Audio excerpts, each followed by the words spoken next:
Hai, halo teman-teman semua. Kembali lagi bareng Bu Vivi. Selamat Lebaran ya. Sebelumnya, minal aizin wal faizin. Mohon maaf lahir dan batin kepada teman-teman semua yang sedang merayakan Lebaran. Selamat berbahagia. Tapi jangan terlalu lama-lama karena hari ini kita akan kembali mengawali akhir Lebaran dengan materi final dari rangkaian konflik sosial. Teman-teman semua, kita sedang berada di puncak materi kelas 11 semester 2. Jadi ini adalah materi paling akhir yang akan teman-teman terima dari Bu Vivi. Jadi karena pada kesempatan kali ini adalah materi terakhir, maka teman-teman semua wajib untuk menyimak dengan sebaik-baiknya supaya teman-teman semua dapat memahami seluruh rangkaian materi yang ada. Pada kesempatan kali ini, di materi puncak yang akan Bu Vivi sampaikan kepada teman-teman semua masih tetap mengenai alternatif penyelesaian masalah daripada konflik sosial.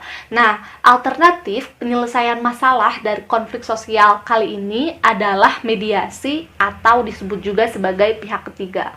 Jadi, pada kesempatan kali ini Bu Vivi akan menyampaikan pembahasan mengenai mediasi. Sebetulnya, mediasi ini berasal dari bahasa Latin, yaitu medier. Medier ini memiliki pengertian ada di tengah. Makna ini menunjukkan pada peran yang ditampilkan, maksudnya sebagai mediator. Itu artinya mediasi ini memang memiliki pengertian di tengah. Dalam artian peran yang ditampilkan, mediasi ini akan menunjukkan peran sebagai mediator. Yang artinya dalam menjalankan tugas mediator ini kan berarti harus mampu menjadi penengah, menengahi, lalu menyelesaikan permasalahan antar kedua belah pihak, dan yang paling utama dari peran mediator ini harus bersifat netral dan tidak memihak salah satu pihak. Ibarat kata, ketika ada kelompok A dan kelompok B yang sedang bertikai, maka salah satu alternatif penyelesaian konfliknya harus ada salah satu pihak yang di tengah. Pihak yang di tengah ini tidak berasal dari kelompok A atau kelompok B, tapi berasal dari kelompok C. Kelompok C ini harus bersifat netral, tidak boleh memihak antara kelompok A maupun kelompok B. Jadi harus bersifat netral. Itulah yang disebut sebagai mediator atau mediasi. Perlu teman-teman ketahui bahwa ciri utama daripada mediasi ini adalah perundingan yang memiliki esensi yang sama dengan proses musyawarah. Jadi teman-teman harus mampu membayangkan bahwa mediasi ini adalah proses yang sama seperti musyawarah, yang tentunya untuk mufakat dan untuk kebaikan kedua belah pihak. Ciri-ciri daripada mediasi yang pertama adalah pihak ketiga yang bersifat netral. Itu yang pertama dan menjadi ciri yang paling utama. Seperti yang telah Bu Vivi sampaikan tadi kan, bahwa memang mediator ini adalah pihak ketiga. Dan pihak ketiga yang memiliki sifat netral dan tidak memihak. Itu yang pertama. Yang kedua adalah penyelesaian tetap dibuat oleh kedua belah pihak yang sedang berkonflik. Jadi tugas daripada mediator ini memang salah satunya adalah menjaga agar proses negosiasinya berjalan dengan lancar. Jadi ketika ada kedua belah pihak yang sedang berkonflik, ada mediator yang mencoba untuk menengahi. Mediator ini tidak sedang mencoba untuk menyelesaikan konflik, tapi hanya bertugas sebagai menjaga jalannya agar proses negosiasi ini tidak menciptakan konflik yang baru. Paham ya? Proses penyelesaian tetap dibuat oleh kedua belah pihak yang sedang berkonflik. Sementara tugas mediator hanya menjalankan fungsi agar negosiasinya berjalan dengan lancar. Selanjutnya, Bu Vivi akan mencoba menjelaskan mengenai jenis-jenis mediasi. Jenis-jenis mediasi ini terbagi menjadi 4 bagian. Yang pertama adalah mediasi dalam sistem peradilan. Mediasi dalam sistem peradilan ini tentunya melibatkan lembaga pengadilan. Lembaga peradilan ini memiliki wewenang agar penyelesaian konflik dapat bersifat tertulis berupa akta persetujuan damai. Yang kedua adalah mediasi di luar sistem peradilan. Mediasi di luar sistem peradilan ini lebih menjadi bagian daripada adat istiadat atau budaya di dalam masyarakat. Nyatanya masyarakat kita memang lebih sering memilih menyelesaikan konflik dengan cara mediasi jenis yang kedua ini, mediasi di luar sistem peradilan. Jadi mereka tidak mau melibatkan lembaga pengadilan, mungkin nampak rumit dan berat aturan-aturannya gitu ya. Jadi mereka lebih memilih mediasi di luar sistem peradilan, yang mana mediasi di luar sistem peradilan ini biasanya melibatkan segelintir warga. Pihak yang berwajibnya pun hanya sebatas RT RW atau sesepuh di kampung dan lain sebagainya. Memang masyarakat kita lebih memilih untuk menyelesaikan konflik dengan mediasi jenis yang kedua ini. Yang ketiga adalah jenis mediasi arbitrase. Jenis mediasi arbitrase ini memang terkesan lebih memaksa, karena dalam hal ini mediator diberikan kewenangan untuk memutuskan setiap isu yang tidak dapat diselesaikan oleh pihak yang sedang bertikai. Paham ya? Jadi kan tadi Bu Vivi bilang bahwa mediator dalam hal ini hanya sebagai penengah saja. Tapi di dalam mediasi jenis arbitrase ini, mediator diberikan kewenangan, karena apabila pihak yang bertikai tidak mampu menemukan jalan tengah, maka pihak mediator diberikan kewenangan untuk memutuskan gitu. Itu adalah mediasi jenis arbitrase, jadi lebih memaksa. Yang terakhir, yang keempat adalah mediasi ad hoc atau mediasi kelembagaan.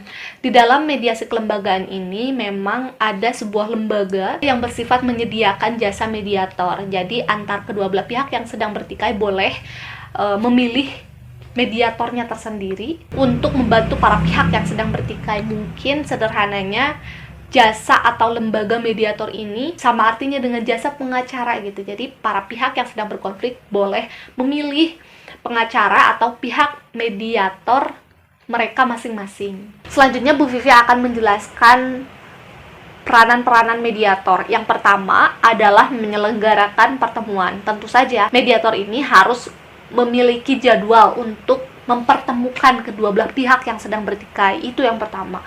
Yang kedua, juga mediator ini memiliki peranan untuk memimpin rapat atau diskusi. Karena pihak mediator ini adalah pihak penengah, maka yang memimpin rapat atau diskusi adalah mediator tentu saja. Yang ketiga adalah mediator harus mampu memelihara dan menjaga perundingan agar berjalan dengan baik supaya tidak ada konflik berkelanjutan. Itu menjadi salah satu peranan daripada mediator. Sedang yang keempat, mediator juga harus mampu mengendalikan emosi para pihak.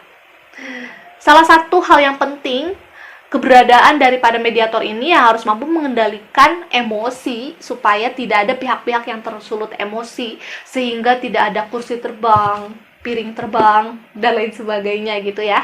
Dan yang terakhir, mediator juga harus memiliki kemampuan mendorong pihak yang sulit mengemukakan pendapat, akhirnya mereka menjadi mau mengemukakan pendapatnya gitu. Ternyata mediasi ini juga memiliki tahapan-tahapan tersendiri. Ada 3 tahapan daripada mediasi. Yang pertama, tahap pra-mediasi, lalu tahap mediasi, dan yang ketiga tahap pasca mediasi. Pada tahap pra-mediasi, tim mediator atau tim yang bertugas sebagai penengah ini harus menentukan jadwal yang tepat agar kedua belah pihak bisa hadir, lalu menyusun langkah-langkah dan persiapan agar perundingan berjalan dengan lancar, lalu menghubungi kedua belah pihak yang sedang bertikai, lalu menentukan tempat dan waktu, penentuan tamu undangan, dan lain sebagainya. Pokoknya pada tahap pra-mediasi ini adalah tahap persiapan, lebih tepatnya tahap persiapan agar tim mediator mampu mengkoordinasikan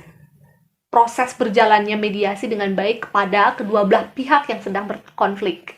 Yang selanjutnya adalah tahap pelaksanaan mediasi. Tahap pelaksanaan mediasi ya perundingan atau pertemuan antara kedua belah pihak yang sedang bertikai. Hal-hal yang dibahas di dalam pelaksanaan mediasi tentu saja adalah penyelesaian daripada konflik. Apabila penyelesaian konflik tersebut dapat terselesaikan dan dapat ditemukan penyelesaiannya, maka selanjutnya adalah tahapan pasca mediasi. Para mediator tidak boleh lepas tangan begitu saja setelah pelaksanaan mediasi ini terjadi. Mereka, pasca pelaksanaan mediasi terjadi, mereka harus tetap memantau, mereka harus tetap melihat perkembangan daripada hasil mediasi tersebut berjalan atau tidak. Pasca mediasi ini ada hal-hal juga yang harus diperhatikan oleh para mediator.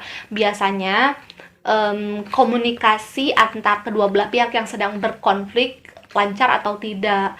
Lalu ada penguatan kepercayaan diri antara kedua belah pihak dan lain sebagainya. Pokoknya pada tahapan hasil mediasi ini terjadi hal-hal yang bersifat menguatkan supaya tidak terjadi lagi konflik di antara kedua belah pihak. Gitu ya. Jadi teman-teman, mungkin hanya itu yang dapat Vivi sampaikan. Akhirnya materi konflik sosial dapat kita rampungkan, dan setelah ini mungkin teman-teman akan menjalani proses ujian akhir semester. Tetap semangat, dan semoga di tahun ajaran baru kita dapat bertemu lagi. Tetap semangat, lakukan hal-hal baik meskipun kalian sedang berada di rumah saja. Cukup sekian video kali ini. Jangan lupa teman-teman mencatat dan menyimak video kali ini sampai habis. Oke, bye!